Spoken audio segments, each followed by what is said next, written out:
2-3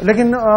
یہاں بنو کے لوگوں کے ایثار کو اگر ہم دیکھیں تو انہوں نے اپنے گھر کھول دیے، انہوں نے اپنی جگہ کھول دی، ان لوگوں نے ان لوگوں کو اکوموڈیٹ کرنے کے لیے جتنا حد الوسع ہو سکتا تھا ان لوگوں نے کیا۔ دوسری طرف اگر ہم ہاسپٹلس کی بات کریں، کیونکہ اس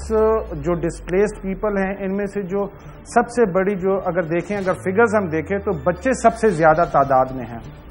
اسی کے ساتھ خواتین ہیں اور پھر یعنی مرد ہیں۔ یہاں پر جو ہم دیکھ رہے ہیں ہاسپٹلز میں اور اس میں دیکھ رہے ہیں پراپر جو انفراسٹرکچر آلریڈی جو ان کے پاس موجود تھا وہ اب کم نظر آ رہا ہے ہمیں۔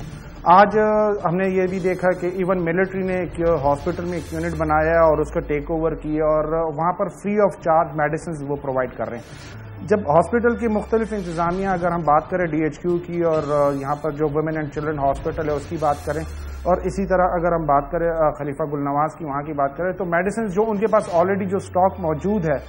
وہ کتنے دن چلتا ہے، اس کے بعد کی جو سچویشن بننی ہے وہ بڑی یعنی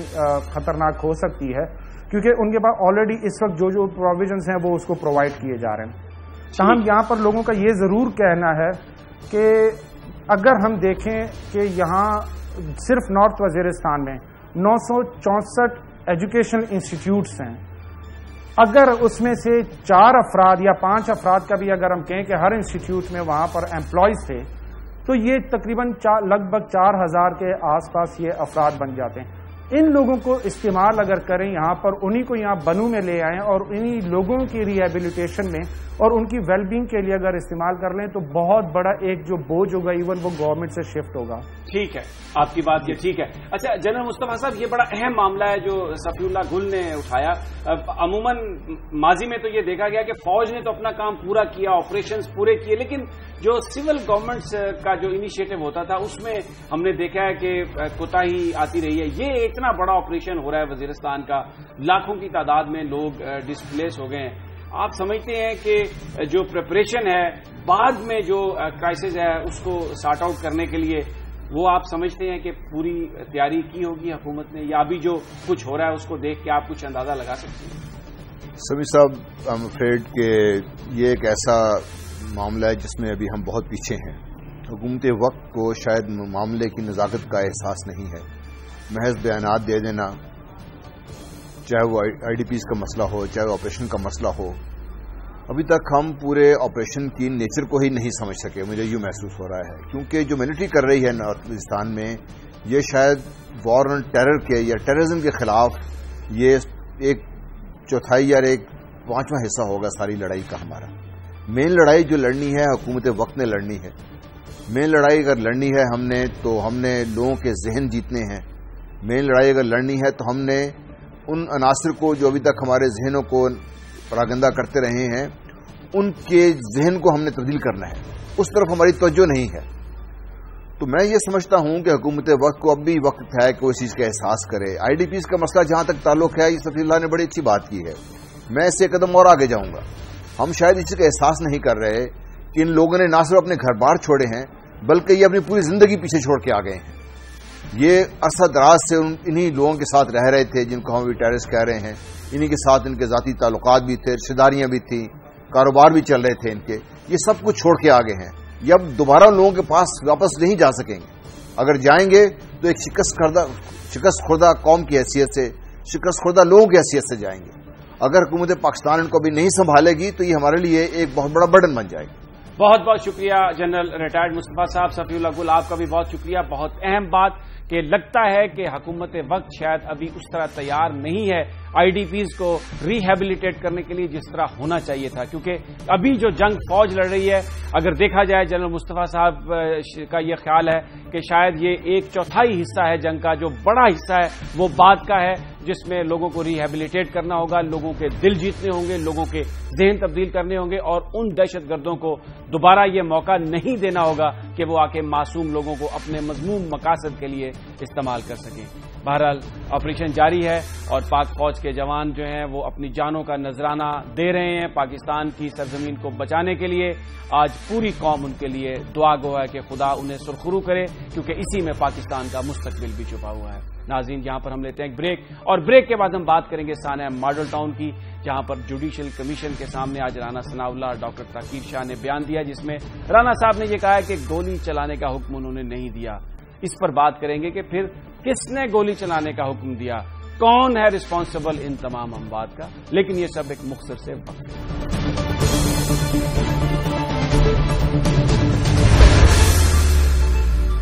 ثانیہ ماڈل ٹاؤن جس میں 15 افراد کی جانیں چلی گئیں، آج جوڈیشل کمیشن کا اجلاس ہوا جس میں سابق صوبائی وزیر قانون جناب رانا ثناء اللہ اور ڈاکٹر توقیر شاہ جو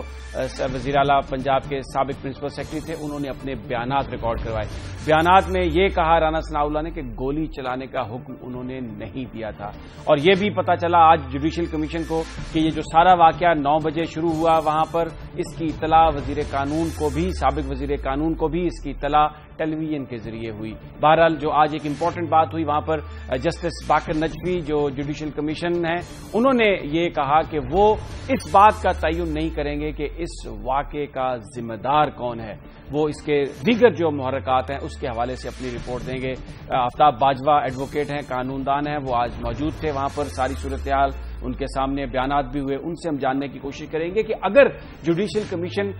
یہ تعین نہیں کرے گا کہ اس واقعے کا ذمہ دار کون تھا تو پھر یہ کس طرح پتہ چل سکے گا کہ گولی کس نے چلائی تھی، کس طرح پتہ چل سکے گا کہ جو معصوم لوگ جن کی جانیں گئیں ان کی جانیں کس کے حکم پر گئیں۔ باجوہ صاحب آپ موجود تھے آج وہاں پر کمیشن میں، اور یہ کہا کمیشن نے کہ وہ اس بات کا تعین نہیں کریں گے کہ یہ جو واقعہ ہوا اس کا ذمہ دار کون ہے، تو پھر یہ کس چیز کا تعین کرے گا جوڈیشل کمیشن؟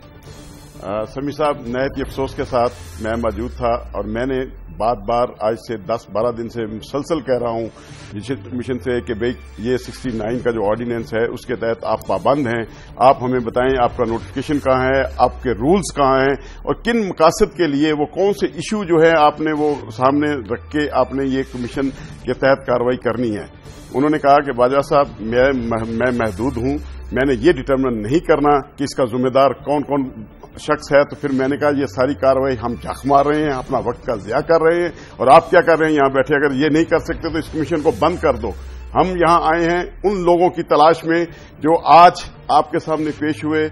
قاتل تھے، مقتول ہیں، قاتل آج اس طرح جیسے گلو بٹ آیا تھا دیکھیں اسی طرح وہ رانا ثناء اللہ اور دیگر جو قاتل تھے آج کورٹ میں پیش ہوئے، پولیس بھی وہاں موجود تھی۔ لیکن باجوہ صاحب وہ تو جو لوگ پیش ہوئے رانا ثناء اللہ یا توقیر شاہ یا کوئی بھی جو آدمی آئے گا اس کو سیکورٹی پرووائڈ کرنا تو کام ہے حکومت کا بھی، اور یہ انشور کرنا کہ کوئی ان کو نقصان نہ پہنچا دے، تو اگر ان کو سیکورٹی دی گئی ہے تو اس میں تو کوئی اعتراض والی بات نہیں ہے۔ جی بالکل اعتراض والی بات ہے۔ کیا ہم اس پاکستان کے شہری نہیں ہیں؟ ہر آدمی کی سیکورٹی نہیں ہے؟ کیا قاتلوں کی ہی سیکورٹی ہوتی ہے؟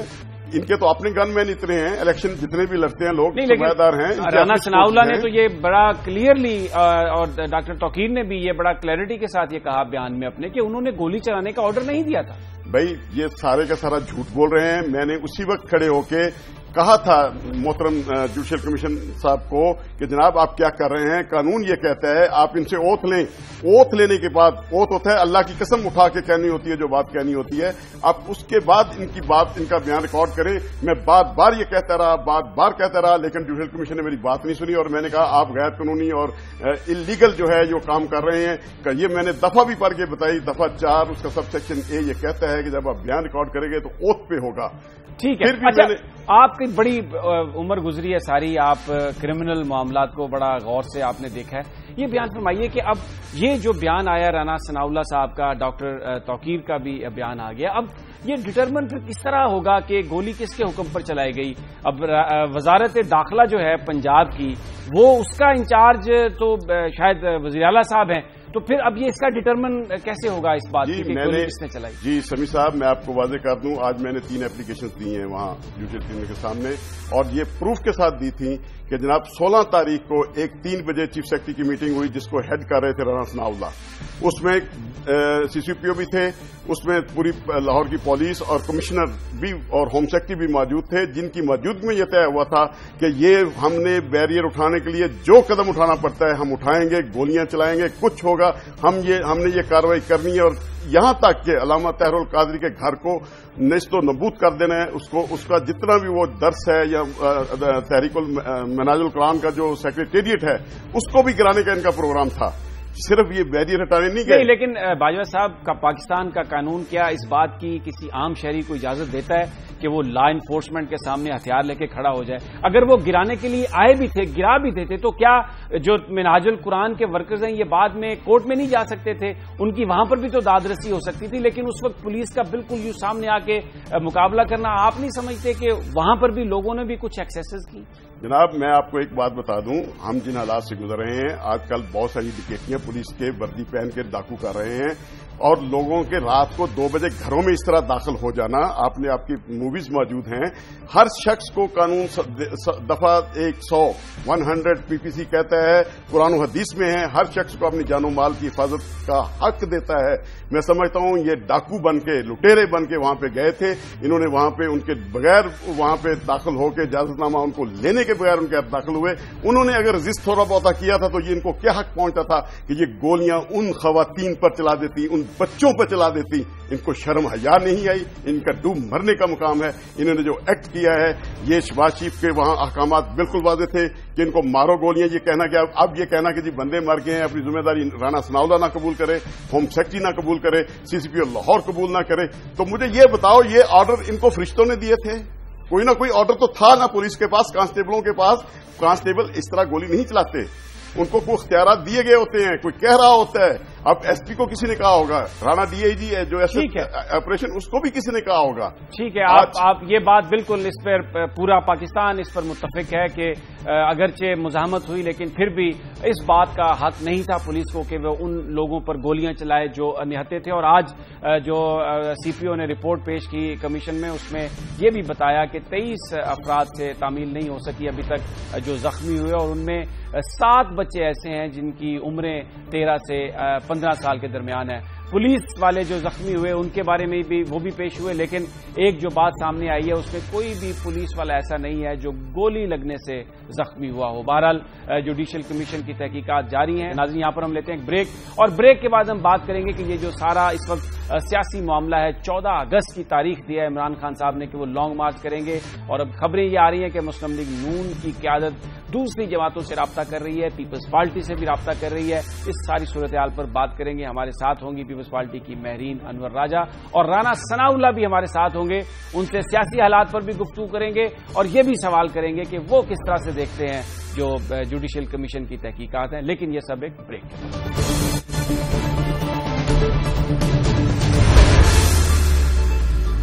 عمران خان کے اس اعلان کے بعد کہ 14 اگست تک اگر حکومت نے ان کے سوالات کے جوابات نہیں دیے تو ایک لانگ مارچ ہوگا. سیاسی ہلچل مچا دی ہے. مسلم لیگ نون کی صفوں میں بھی یہ نظر آ رہا ہے کہ وہ بھی اس معاملے کی سنگینی کو سمجھتے ہوئے اب یہ کوشش کر رہے ہیں کہ دوسری سیاسی جماعتوں سے رابطہ کیا جائے, جن میں پاکستان پیپلز پارٹی بھی شامل ہے. بہت سارے لوگوں کا یہ خیال تھا کہ طاہر القادری کا معاملہ یا دوسرا عمران خان صاحب کا جو معاملہ ہے, پاکستان مسلم لیگ نون کی قیادت کو سیاسی انداز میں اس کو حل کرنا چاہیے تھا. یہ ایڈمنسٹریٹو معاملات نہیں ہیں, اور ایڈمنسٹریٹولی ان کو حل کرنے کی کوششیں اس معاملے کو سنگین بنا دیں گی. آج اس صورتحال پر ہم بات کریں گے کہ کیا واقعی مسلم لیگ نون کی قیادت دوسری سیاسی جماعتوں اور بالخصوص پاکستان پیپلز پارٹی کو رابطہ کر رہی ہے اور ان کا جو مشورہ ہے اس پر عمل کرے گی. رانا ثناءاللہ جو سابق صوبائی وزیر قانون ہے, مسلم لیگ نون کے اہم رہنما ہیں, وہ ہمارے ساتھ ہیں, اور مہرین انور راجہ پاکستان پیپلز پارٹی کی رہنما ہیں, وہ ہمارے ساتھ ہوگی. سب سے پہلے رانا صاحب کی طرف چلتے ہیں. رانا صاحب یہ بیان فرمائیے کہ ان اطلاعات میں کہاں تک صداقت ہے کہ جو دوسری سیاسی جماعتیں بالخصوص جن میں پاکستان پیپلز پارٹی کی قیادت شامل ہے, مسلم لیگ نون اپروچ کر رہی ہے اور اس ساری صورتحال سے نکلنے کی کوئی حکمت عملی بنانا چاہ رہی ہے؟ دیکھیں, یہ بات بالکل درست ہے کہ اس حصے میں پاکستان مسلم لیگ نون کی قیادت اور وزیر اعظم پاکستان نے جو ہے وہ یعنی جس طرح سے آج میڈیا کے ذریعے سے بھی معلوم ہوا ہے, ان کی ملاقات ہوئی ہے وزیر اعلیٰ سندھ سے بھی, اور ان کے ساتھ لیڈر آف دی اپوزیشن بھی موجود تھے. تو بالکل یہ رابطے جو ہیں یہ تو ہو چکے ہیں, اور ان میں آگے جا کے اور بہتر جو ہے وہ کلیئرٹی آئے گی. اور اس وقت ویسے بھی صرف حکومت کے لیے نہیں بلکہ جو اس وقت ضرب عزم جو یعنی آپریشن جا رہا ہے اور جس طرح سے باقی ملک کی جو ہے وہ انرجی کرائسس کی صورتحال ہے, تو اس وقت یہ ضرورت ہے کہ پوری لیڈرشپ جو ہے وہ مل کے ان مشکل حالات سے قوم کو اور ملک کو جو ہے وہ نکالے. ٹھیک ہے. اچھا رانا صاحب, یہی آپ سے سوال کرنا چاہوں گا کہ دوسری سیاسی جماعتوں سے تو آپ کے رابطے ہو رہے ہیں جیسے آپ نے کہا, لیکن جو کمپلیننٹ ہیں مثلا جیسے عمران خان صاحب ہیں, ان کے حوالے سے ان کے بیانات کے جواب میں مسلم لیگ نون کے وزراء بڑا سخت ان کا لہجہ ہے. کیا ان سے بھی کوئی آپ گفتگو ان معاملات پر کرنے کے لیے تیار ہیں؟ ان کی جو شکایات ہیں وہ ان سے آپ مل کر ان سے سن لیں اور اس کا کوئی حل نکلنے کی امید کی جا سکتی ہے؟ دیکھیں سمیع صاحب, سیاست میں تقاریر اور ایک سخت بیان کے مقابلے میں سخت بیان جو ہے وہ اپنی جگہ پہ یہ سارا کچھ چلتا رہتا ہے, لیکن اس کے ساتھ ساتھ جو ہے وہ پولیٹیشینز میں اتنی لچک ہوتی ہے کہ وہ ایک دوسرے کے ساتھ جو ہے وہ ملاقات بھی کر لیتے ہیں, ایک دوسرے کے ساتھ جو ہے وہ رابطہ بھی کر لیتے ہیں. تو یہ سلسلے بھی جو ہے وہ اس کے ساتھ ساتھ جو ہے وہ چلتے رہتے ہیں. اور اس وقت پی ٹی آئی سے بھی اس معاملے میں جو ہے وہ میری اطلاع کے مطابق جو ہے وہ بات کرنے کی کوشش کی جا رہی ہے. اور یہ تھوڑی دیر پہلے ہی میری ایک پروگرام میں ہی جو ہے وہ ملاقات ہوئی ہے حامد خان صاحب سے. تو حامد خان صاحب نے بھی اس بارے میں انتہائی جو ہے وہ مثبت جو ہے وہ رائے کا اور جو ہے وہ یعنی اظہار کیا ہے. تو میں سمجھتا ہوں کہ پی ٹی آئی سے بھی اس معاملے کے اوپر جو ہے وہ بات ہو سکتی ہے. اور ٹھیک ہے, اور میں سمجھتا ہوں کہ اس وقت ملک کی اور اس وقت جو آپریشن کی صورتحال ہے اس میں ہونی چاہیے. اور یہ جو آج سے 4 دن پہلے جب وزیر اعظم نے عمران خان صاحب کو یہ آفر دی تھی کہ آپ آئیں میرے ساتھ چلیں اور بنو میں ہم جو ہے وہ آئی ڈی پیز کے کیمپس کا دورہ کریں, تو اس سے انہوں نے کہا کہ جی میرا جلسہ ہے. ان سے کہا گیا تھا کہ آپ کے جلسے تک پہنچانے کا ٹھیک ہے, یعنی آپ کہہ رہے ہیں کہ بالکل آپ ایک کوشش کر رہے ہیں. یہ رابطہ آپ کسی دن سنیں گے کہ یہ ہو گیا رابطہ, صاحب دوبارہ کریں گے اور پھر رابطہ جو ہے وہ اس دن شاید جلسہ نہ ہوگا تو پھر شاید رابطہ جو ہے وہ ہو جائے گا, جو ہے وہ ہو جائے گا. ہمارے ساتھ ہی رہیے. مہرین انور راجہ بھی ہمارے ساتھ ہیں. مہرین صاحبہ, پیپلز پارٹی کس حد تک مسلم لیگ نون کے ساتھ جائے گی؟ اگرچہ ابھی تک تو آپ مکمل طور پر ساتھ ہیں اور یہ سمجھتے ہیں کہ اس میں کوئی بھی لانگ مارچ ڈیریل کر دے گا ڈیموکریسی کو, لیکن جو مسلم لیگ نون کی پرفارمنس ہے, جس طرح وہ چیزوں کو ہینڈل کر رہی ہے, آپ کس طرح سے دیکھتی ہیں؟ بسم اللہ الرحمن الرحیم. دیکھیے, جہاں تک آپ نے کہا کہ پاکستان پیپلز پارٹی مسلم لیگ نواز کا ساتھ دے گی, پاکستان پیپلز پارٹی جمہوریت کا ساتھ دے گی, آئین کا ساتھ دے گی اور رول آف لا کا ساتھ دے گی. اور یہ چیزیں اگر کہیں نظر آ رہی ہیں اس وقت کی حکومت میں تو میں سمجھتی ہوں کہ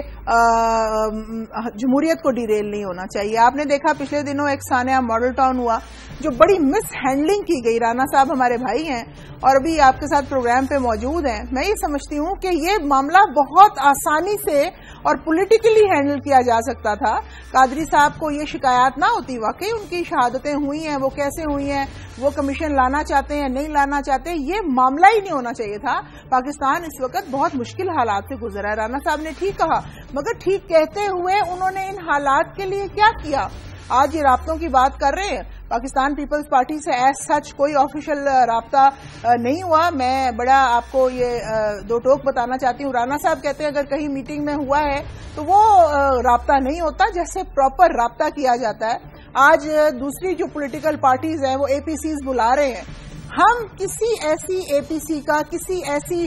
موو کا حصہ نہیں بننا چاہتی پاکستان پیپلز پارٹی جس سے جمہوریت کو کوئی خطرہ ہو. مگر جمہوریت کا یہ مطلب ہی نہیں ہے کہ پاکستان مسلم لیگ نواز من مانی کرنا شروع کر دے. وہ اب وہ کام چھوڑ دے جس کے لیے انہوں نے مینڈیٹ لیا تھا. انرجی کرائسس آپ کے سامنے, لا اینڈ آرڈر کرائسس آپ کے سامنے ہے. دنیا کے حالات بدل رہے ہیں. عراق کا آپ دیکھ لیں, ایران میں آپ دیکھ لیں, لوگ خلافت کی طرف جا رہے ہیں, لوگ نظام کو بدل رہے ہیں. تو پاکستان میں ہم نے جمہوریت کا ایک جو میں سمجھتی ہوں کہ میں کیا سمجھتی ہوں, عوام یہ سمجھتی ہے کہ جمہوریت کے نام پہ اگر آپ نے ووٹ لیے ہیں, ہم خاموش بیٹھے ہوئے ہیں. اس لیے خاموش بیٹھے ہیں, سب کہتے ہیں الیکشن رگڈ ہے. مسلم لیگ نواز نے بھی یہی کہا کہ الیکشن میں دھاندلی ہوئی ہے, مگر جمہوریت کو چلانے کے لیے ہم نے ان الیکشنز کا ساتھ دیا. مگر آپ اس کو ہینڈل تو کم از کم ٹھیک کریں. آپ کے وزراء کو ایسے بیانات دینے چاہیے جو سیاسی ہوں, جو کورنگ ہوں, جو چیزوں کو سود کریں. کیونکہ دیکھیے حکومت کو چاہیے وہ چیزوں کو ہینڈل کرے. اپوزیشن کا کام ہے پن پوائنٹ کرنا, ایشوز کو لے کے آنا, بات کرنا, اس میں گرمی پیدا کرنا. حکومت کا کام ہے چیزوں کو سنبھالنا اور ٹھنڈا کرنا. جی رانا صاحب, آپ چیزوں کو صحیح ہینڈل نہیں کر پاتے, یہ کہہ رہی ہیں مہرین صاحبہ. دیکھیے میں سمجھتا ہوں کہ ان کی جو ہے وہ یہ رائے ہو سکتی ہے، اور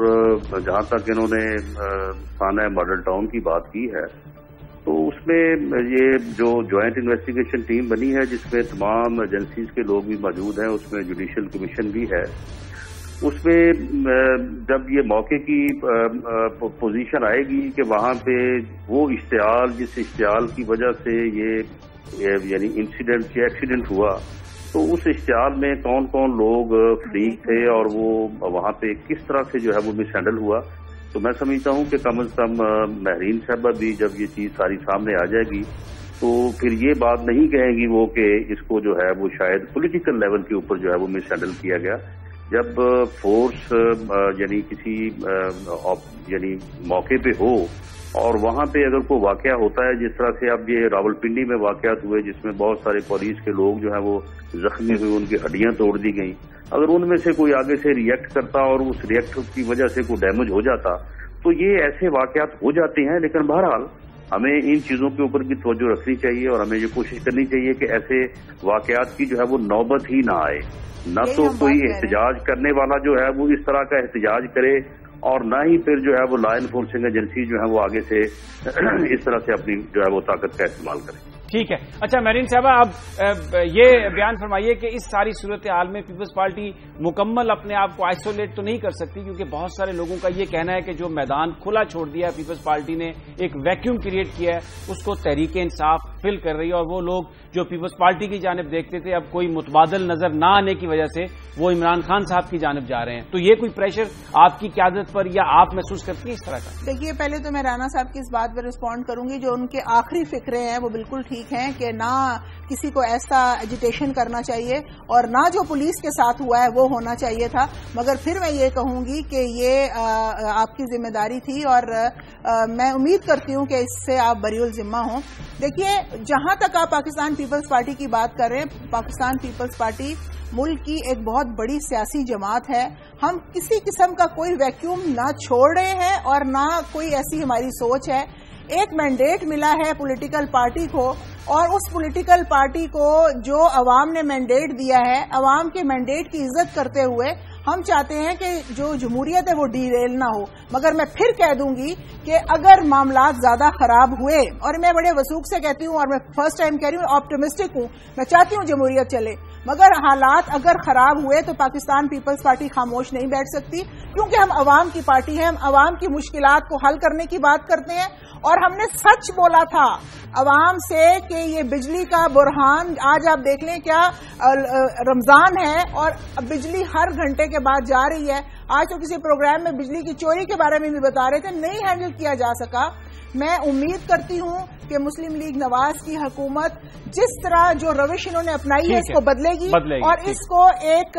ایسے ایٹماسفیئر میں لے کے آئے گی جس سے جمہوریت چل سکے۔ بہت بہت شکریہ مہرین انور راجہ صاحبہ، رانا ثناء اللہ صاحب آپ کا بھی بہت بہت شکریہ۔ یہ کہہ رہی ہیں مہرین انور راجہ کہ پیپلز پارٹی ویکیوم نہیں چھوڑ رہی، وہ جو خاموش ہے وہ اس لیے کہ وہ سمجھتی ہے کہ نون لیگ کے پاس مینڈیٹ ہے اور جمہوریت کو مضبوط بنانے کے لیے ضروری ہے کہ جس جماعت کو جس چیز کا مینڈیٹ ملا ہو اس کو پورا کرنے کا موقع ملے، لیکن اگر کوئی معاملہ اسی طرح چلتا رہا، معاملات کو صحیح طریقے سے ہینڈل نہیں کیا گیا تو پھر پیپلز پارٹی خاموش نہیں رہے گی۔ ناظرین یہاں پر ہم لیتے ہیں ایک بریک، اور بریک کے بعد ہم بات کریں گے ہمارے بارڈرز پر کیا ہو رہا ہے۔ افغانستان میں جو صدارتی انتخابات تھے ان کے حوالے سے خبریں یہ ہیں کہ وہاں پر بھی اختلافات پیدا ہو گئے، اور دوسری جانب عراق سے یہ خبریں ہیں کہ اب تو ایک سنی خلافت بنا دی گئی ہے وہاں پر، اور یہ ایک سمجھا جا رہا ہے کہ اس کا سپل اوور، اس سیکٹیرین ڈیوائڈ کا سپل اوور خطے میں آئے گا اور پاکستان بھی اس سے نہیں بچ سکے گا۔ جناب رسول بخش رئیس ہمارے ساتھ ہوں گے، ان سے بات کریں گے ان موضوعات پر، لیکن ایک مختصر سے وقفے کے بعد۔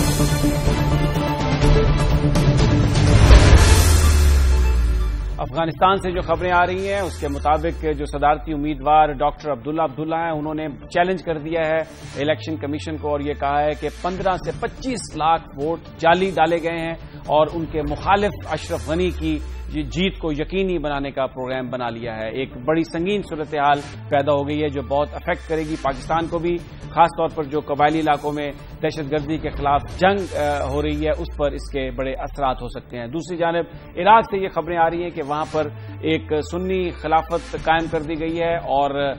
33% سے زیادہ حصہ ہے عراق کا جو ان ملیٹنٹس کے قبضے میں ہے جو اپنے آپ کو سنی کہتے ہیں، اور انہوں نے وہاں پر ایک خلافت کا اعلان کر دیا ہے، اور اس وقت جو عراق ہے اس میں شیعہ سنی فساد کا انتہائی شدید خطرہ ہے، اور وہ جو پرانی بات تھی امریکی نائب صدر جو بائیڈن کی تجویز کے عراق کو 3 حصوں میں تقسیم کر دیا جائے، لگ رہا ہے کہ شاید وہ چیز ہونے جا رہی ہے۔ اس کا کیا اثر ہو سکتا ہے پاکستان میں؟ اگر سیکٹیرین وائلنس ہوتا ہے، اگر شیعہ سنی فساد عراق میں ہوتا ہے، تو وہ یہ کہا جا رہا ہے کہ وہ دوسرے علاقوں میں بھی پھیل سکتا ہے۔ جناب رسول بخش رئیس ہمارے ساتھ ہیں، معاملات پر بڑی ان کی گہری نظر ہے۔ السلام علیکم رئیس صاحب۔ وعلیکم السلام۔ رئیس صاحب، سب سے پہلے تو میں افغانستان کی صورتحال پر بات کروں گا۔ صدارتی انتخابات کے حوالے سے یہ جو جھگڑا ہے، یہ کچھ لوگوں کا کہنا ہے کہ اس سے خانہ جنگی ہو سکتی ہے افغانستان کے اندر، اور پھر اس کا جو امپیکٹ ہے وہ یقیناً پاکستان کے قبائلی علاقے میں بھی آئے گا جہاں اس وقت دہشت گردی کے خلاف جنگ لڑی جا رہی ہے۔ بالکل، میں سمجھتا ہوں کہ 2009 کے انتخابات میں بھی عبداللہ نے یہ کہا تھا کہ انتخاب میں دھاندلی ہوئی ہے، اور اس امکان کے پیش نظر انہوں نے جب دوبارہ انتخاب ہونا تھا صدارت کا تو انہوں نے اس میں حصہ نہیں لیا تھا۔ اب اس انتخاب میں آپ ایک چیز ذہن میں رکھیں کہ اس وقت تقریباً 7 ملین ووٹس پڑے ہیں، لیکن 20 ملین ووٹنگ کارڈ تقسیم کیے گئے، تو وہ تو بنیادی اس کی دھاندلی پہ تھی، اور جس کو زیادہ مل گئے ہیں وہ کارڈ انہوں نے بیلٹ باکس میں ڈال دیے ہیں، اور اس میں کوئی شک کی بات ہی نہیں ہے کہ وہاں پہ اسٹفنگ ہوئی ہے۔ دھاندلی ہمیشہ سے ہوتی رہی ہے، لیکن یہ ایسی دھاندلی ہے جو ڈاکٹر عبداللہ کو قابل قبول نہیں۔ اگر یہ ان کے حق میں ہو جاتی تو ظاہر ہے کہ پھر تو شفاف انتخابات تھے، لیکن ایسا لگتا ہے کہ وہ دھاندلی ان کے کام نہیں آئی، اور ڈاکٹر اشرف غنی کامیاب نظر آتے ہیں، اس لیے وہ بیکاٹ کر رہے ہیں۔ جو معاملات ہیں افغانستان کے، اس کے آپ تاریخی حوالے سے دیکھیں، جو ان کے رہنما ہیں، ہمیشہ انہوں نے قوم کو، ملک کو، ساری دنیا کو دھوکہ دیا ہے۔ اب بھی وہ اسی طرح سے دھوکہ دے رہے ہیں، اکٹھے نہیں ہوتے، لڑ پڑتے ہیں، دونوں جانب سے وار لارز ہیں، مسلح گروہ ہیں، ملیشیاز موجود ہیں، ریاست برائے نام ہے۔ ساری انٹرنیشنل کمیونٹی نے مل کے اس کو دوبارہ سے نو تعمیر کرنے کی کوشش کی ہے۔ صرف امریکہ نے تقریباً $1 ٹریلین افغانستان میں لگا دیے ہیں، اس میں اس کے فوجی اخراجات بھی، اس کا اپنا خون بھی نہیں، لیکن ڈاکٹر صاحب وہ تو سارا کچھ کیا، لیکن اب جو صورتحال ہے وہ تو ایسا ہی ہے جیسے جہاں سے شروع ہوئی تھی کہانی وہیں پہ آ کر رک گئی ہے، اور اس وقت اس کا جو فال آؤٹ ہوگا پاکستان کے علاقوں پر بھی ہوگا، اور وہ جو اگر وہاں پر سول وار ہوتی ہے تو جو پاکستان ہے وہ بھی اس سے تو متاثر ہوئے بغیر نہیں رہ سکے گا۔ لیکن ایسا لگتا ہے کہ یہ ساری عمارت جو بنائی گئی ہے، اس کے بارے میں بات کر رہا تھا، وہ دھڑام سے گرے گی، اور پھر اسی طریقے سے اسرے بکھرے افغانستان کے نظر آئیں گے جس طرح سے عراق میں نظر آ رہا ہے۔ وہاں بھی امریکہ کا قدم تھا، یہاں بھی امریکہ کا قدم ہے۔ یہاں پہ جو شمالی علاقوں کے لوگ ہیں، جس میں تاجک ہیں، ازبیک ہیں، ہزارہ ہیں، ان کو علیحدہ سے ان کی شناخت پیدا کی گئی، ان کو مسلح بھی کیا گیا، ان کی ایک علیحدہ شناخت پیدا کر کے وہ علاقے ان کے قبضے میں دے دیے گئے۔ اچھا، یہاں پر ایک سوال یہ پیدا ہوتا ہے، بہت سارے لوگ یہ کہتے ہیں کہ ہمیں یہ لگ رہا ہے کہ شاید امریکہ یا بیرونی طاقتیں ناکام ہو گئی وہاں پر، لیکن کچھ لوگوں کا یہ کہنا ہے، جو ابھی آپ جس کی طرف پوائنٹ آؤٹ کر رہے ہیں، کہ یہ ایک ڈیزائن کا حصہ ہے کہ علاقوں کو تقسیم کیا جا سکے۔ صورتحال اس طرح سے کریٹ کی گئی ہے، گروپ اس طرح بنا دیے گئے ہیں کہ جیسے ڈرا ڈاؤن افغانستان سے ہوگا وہاں پر بھی حصے بکھرے ہو جائیں گے، اور عراق سے امریکہ باہر نکلا تو یہ سامنے آ گئی ہے صورتحال کہ وہاں پر جو سیکٹیرین وائلنس ہو رہا ہے اس کا تو امپیکٹ پورے خطے میں آئے گا۔ تو یہ کیا لگتا ہے کہ بائی ڈیزائن ہو رہا ہے سب کچھ؟ نہیں، یہ ڈیزائن نہیں ہے۔ یہ دیکھیں، یہ تاریخی حقیقتیں ہیں کہ پچھلے 30 سال کی خانہ جنگی افغانستان کے اندر جو ہوتی رہی ہے، اس میں جو اتنے گروپس ہیں انہوں نے اپنے آپ کو مسلح کیا ہے۔ طالبان بھی پشتون ہیں، لیکن ساتھ ساتھ ان کی اسلامی شناخت بھی ہے، صرف اسلامی شناخت ان کی کافی نہیں ہے۔ لیکن میں بات یہ کرنا چاہتا ہوں کہ اگر یہ آپس میں اتفاق نہیں کرتے انتخابات پر، اگر یہ ڈسپیوٹڈ ہو جاتے ہیں جس طرح سے ہو رہے ہیں، تو خانہ جنگی وہاں پہ ہوگی، اور اس کا ملبہ پاکستان پہ پڑے گا، صرف قبائلی علاقوں پہ نہیں پڑے گا، ایران پہ بھی پڑے گا، مرکزی ایشیا پہ بھی پڑے گا۔ اگر ایک ایتھنسٹی کی بنیاد پہ چھوٹی چھوٹی ریاستیں ایک بڑی ریاست کے اندر قائم ہو جاتی ہیں تو سارے علاقے کو اس کے خطرات لاحق ہوں۔ بہت بہت شکریہ جناب رسول بخش رئیس، جو کہہ رہے ہیں کہ اگر یہ خانہ جنگی ہوئی تو اس کا یقیناً اس کے اثرات پاکستان پر بھی ہوں گے، اس کے اثرات ایران پر بھی ہوں گے، اور بالکل اسی طرح جو عراق سے خبریں آ رہی ہیں جہاں پر ایک سنی ریاست کے نام پر ایک حکومت قائم کر دی گئی ہے، خلیفہ بنا دیا گیا ہے، اور وہاں پر اس وقت جو شیعہ سنی ٹینشن ہے وہ بہت ہائی ہے، اور کچھ لوگوں کا یہ خیال ہے کہ اگر صورتحال یہ اسی طرح رہے گی تو آگے چل کر یہ علاقے میں پھیلے گی، اور دوسرے جو ممالک ہیں جن میں پاکستان بھی شامل ہے اس پر بھی اس کا امپیکٹ ہوگا۔ ہم آلریڈی ہمارے جو بڑے شہر ہیں کراچی، بلوچستان، خاص طور پر کوئٹہ میں ہزارہ کمیونٹی کو نشانہ بنایا جا رہا ہے، اور یہاں پر بھی اس طرح کے واقعات ہیں جن میں ملیٹنٹس جو ہیں وہ لڑ رہے ہیں اور کمیونٹیز کو نشانہ بنایا جا رہا ہے۔ بہرحال ایک بڑی خوفناک صورتحال ہے، ایک گمبھیر صورتحال ہے جس کا آگے چل کر پاکستان کو سامنا کرنا پڑ سکتا ہے۔ ناظرین، یہ تھا آج کا پروگرام، کل پھر آپ سے ملاقات ہوگی ٹاپ سٹوری میں، تب تک اجازت دیجیے، اللہ نگہبان۔